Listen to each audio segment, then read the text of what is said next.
Il était si riche qu'il distribuait de l'or. Son nom a été effacé de l'histoire. Mansa Moussa, le roi noir devenu une légende. L'homme le plus riche de tous les temps. Et pourtant, si peu de gens connaissent son nom.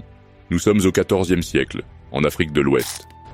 Le Mali est un empire vaste, puissant, et au sommet de sa gloire.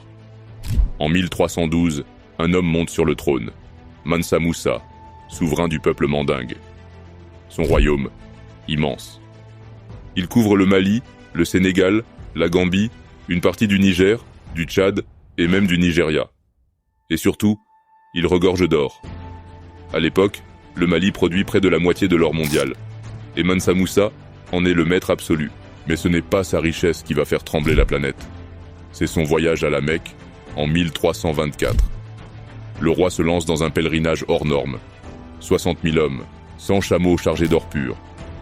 Il distribue tant d'or en Égypte qu'il déséquilibre l'économie du Caire pendant 10 ans.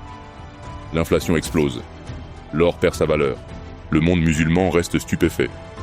Les récits de son passage traversent la Méditerranée, atteignent l'Europe. Les cartographes européens dessinent le roi africain sur leurs cartes, assis sur un trône en or, tenant un sceptre et une pépite. Pour eux, c'est clair, le Mali est un Eldorado.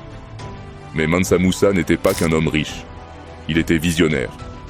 Il fit de Tombouctou un centre intellectuel, fit construire des mosquées, des écoles, des bibliothèques.